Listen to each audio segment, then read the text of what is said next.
Hey friends, welcome back to that 1870s homestead. My name's Rachel, and today we're doing something really fun. We're canning again together, and I've got up 2 quarts of mulberry juice, and we have our sugar ready, and we're going to be making some mulberry jelly. And it's a very quick and simple process. If you're just starting out, canning, making your own homemade jellies is something that you can easily do from home. Whether or not you have your own fruit, you can use your own bottled juice or buy juice from the grocery store. I'm going to share this process with you and tell you just some fun things along the way. So let's head over to the stove. This comes together super simple, and honestly, I hope you try it at home because it really is quite easy. Okay, so for the ingredients, I'm using today about 4 cups of juice, and we have 4 cups of sugar and 1 package of Mrs. Wages mix. So I'm going to turn this on. And if you are interested, say this is your first year and you're interested in making your own homemade juice concentrate at home, I have several videos on doing this. In my opinion, sometimes when that fruit comes in, it's a really busy time and season that you might be having higher priorities of what you need to preserve. And canning fruit juice allows me the opportunity to do this at a later date, or just use the fruit juice for something else in the future. So we're doing this in 2 different pots. One lesson learned, a very hard lesson learned I should say, is don't double your batches of jellies. It never works out with jelly setting. I don't know what it is about doubling a recipe that will just throw that off. And I'm gonna need 2 whisk for this, because eventually we're gonna get at the point where we're double whisking since I'm running 2 pots. Now to each one of these, I'm going to be mixing in about 1/4 cup of sugar and 1 of those packets of the pectin mix. And I would say for jams, you can get away without using pectins. For jellies, you can't. You really need a pectin to get that solidity. Otherwise, you'll just end up with like a simple syrup. So we're going to mix in that 1/4 cup of sugar with our pectin. And you can add just the pectin straight alone to your juice. I just find mixing it in with the sugar helps it not clump as easily when mixing it in. And we'll whisk that in. Okay. Now get the other one mixed, and we are going to bring this to a boil. Once it comes to a boil, we're going to be adding the rest of our sugar, mixing that in well till dissolved, letting that come back up to a full rolling boil, and then you're going to boil it, stirring it frequently for 1 minute. And it's as simple as that. I will share with you my preferred test for testing for that gel setting. And there's 2 methods really. There's the spoon test, and then I like to use a cold plate from the freezer. So I'll share that with you. Okay, this one here is boiling. Definitely not a rolling boil, but it's boiling. So I'm going to get this sugar dissolved in while I wait for the other one to do the same.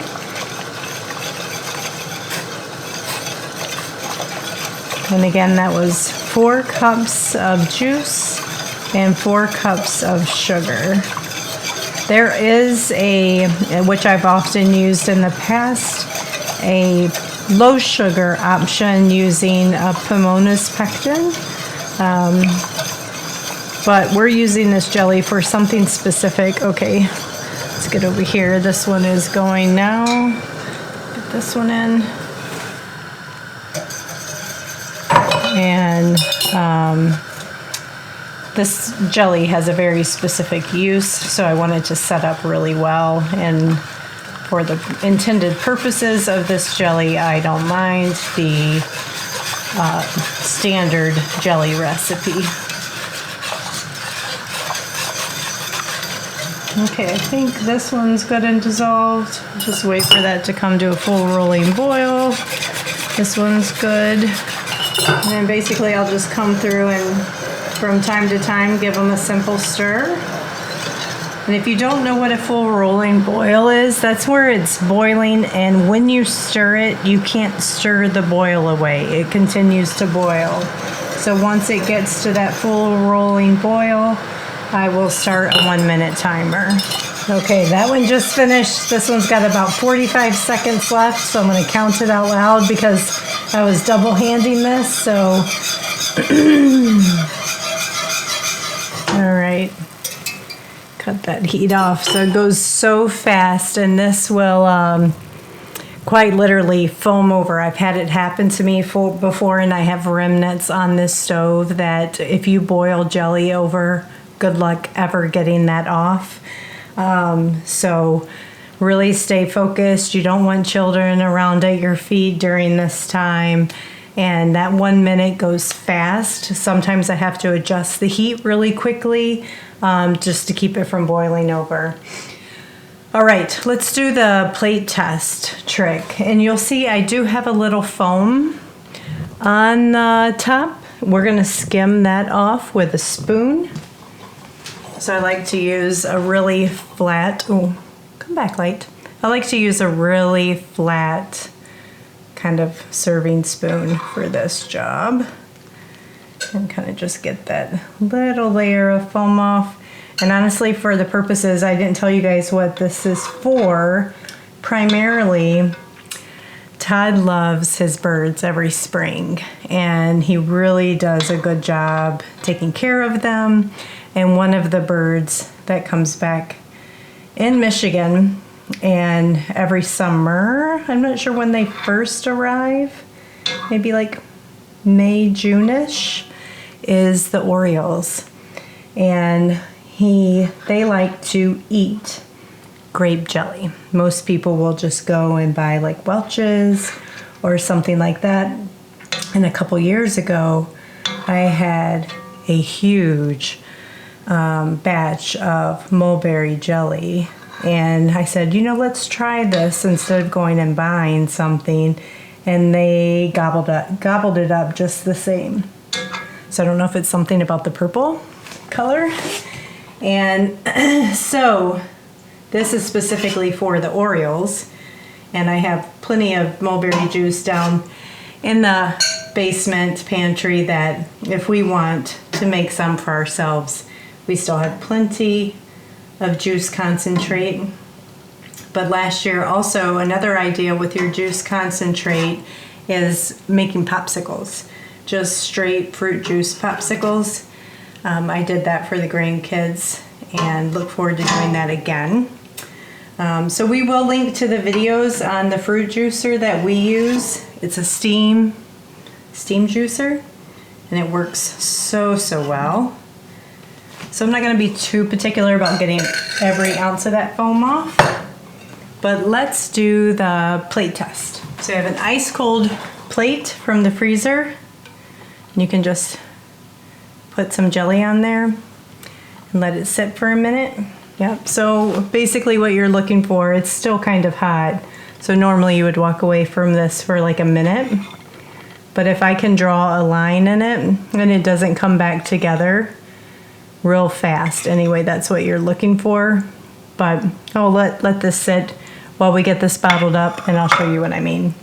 Another tip is to take a spoon like this and let this sit on your counter for a minute or so, and then you kind of roll it off the back, and eventually it should sheet together.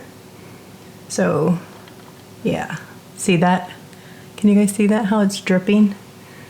So if I draw a line, hopefully that's showing, it's not too hot now. So I'm drawing a line on it. Or when it drips, it kind of all comes together and kind of just sheets together. So good. Okay, let's see if this is sat long enough. Not quite. But it is thicker and sheeting together a little bit better. It will set up really wonderfully. So good. Let's head over to the counter now and get our jars set up. Alrighty, so I've got my half pints. That's what I prefer to do jelly in for our household needs. And you're going to fill these to 1/4 inch of headspace. Now, I don't worry about debubbling liquids like this, but you certainly could if you felt necessary.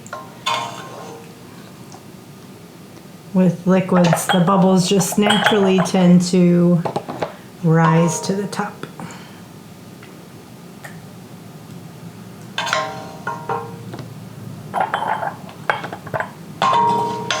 And this is sticky ooey gooey, so we will have to wipe the rims of our jars before we put the lids on.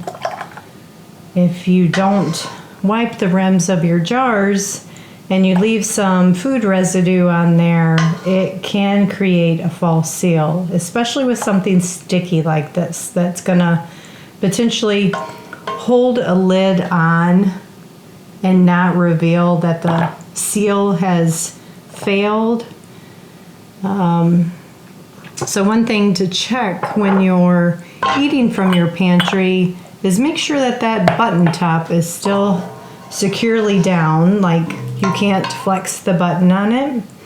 And then when you break the seal on your lid, you should hear I describe the sound as a kind of like an air getting sucked out. I can't quite make the sound, but it's kind of like I don't know how to describe it, but it's a distinct sound that you know you've broken the seal on a jar. Some pretty jelly. And I think hopefully Todd, when he edits this video, will have put some clips in of us harvesting mulberries. And I know mulberries can be seen by some as a weed tree or a nuisance tree, especially because of the fruit is so staining. And where we live, we have quite a massive mulberry tree that sits right in front of the garden. And so garden season, you're just knowing that you're going to come in with purple feet. And especially when the mulberries are actively ripe. But I will tell you, now I have yet to successfully grow my own grapes.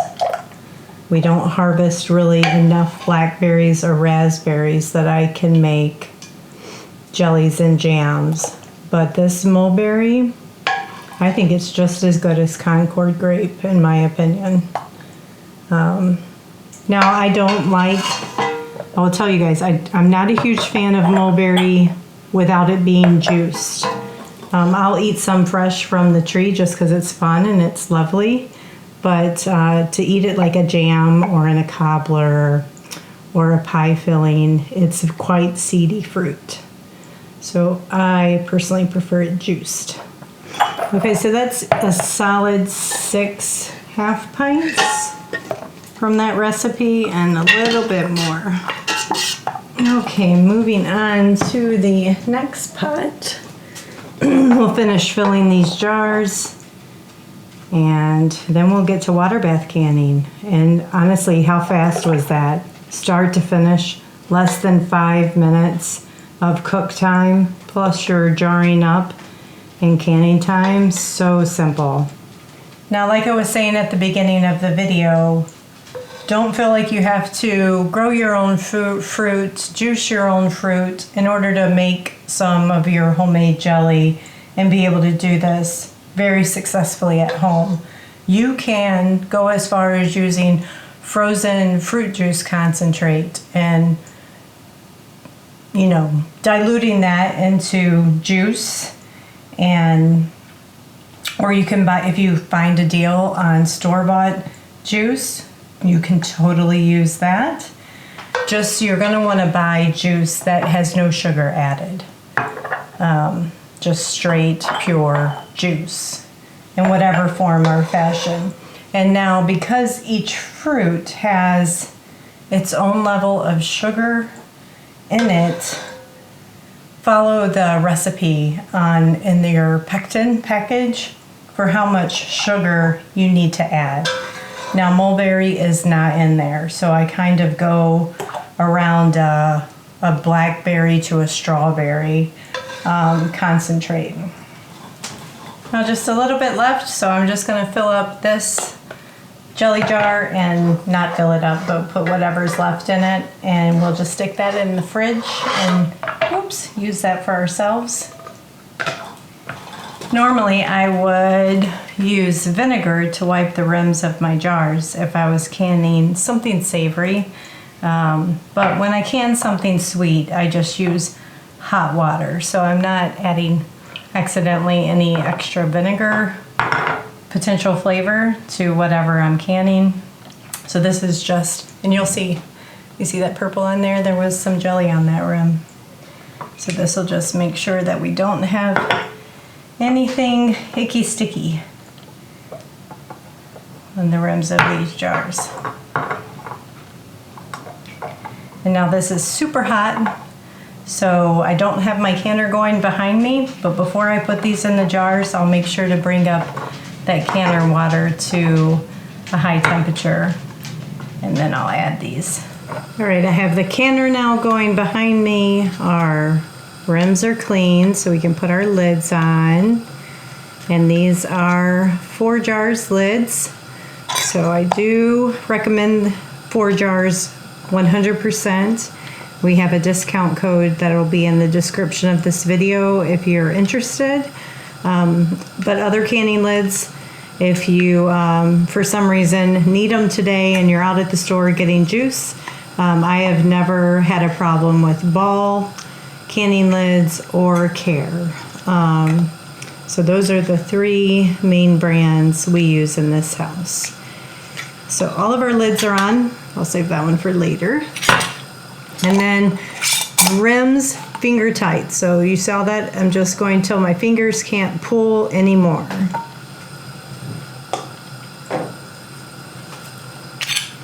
Not doing any twist with the wrist, just fingers.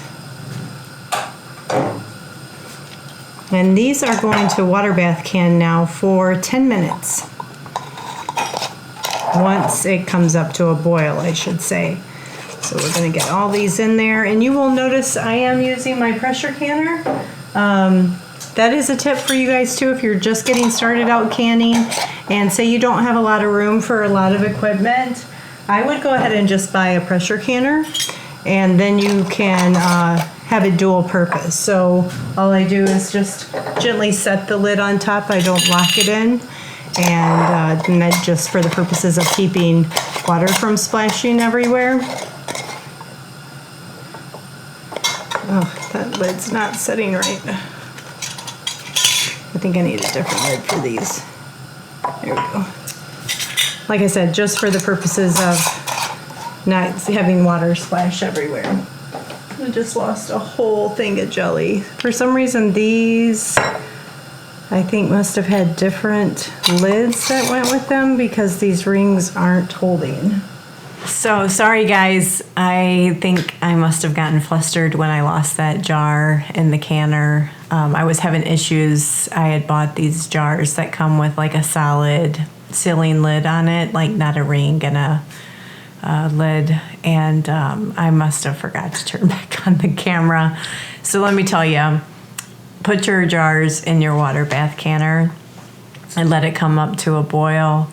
And then start your timer for 10 minutes.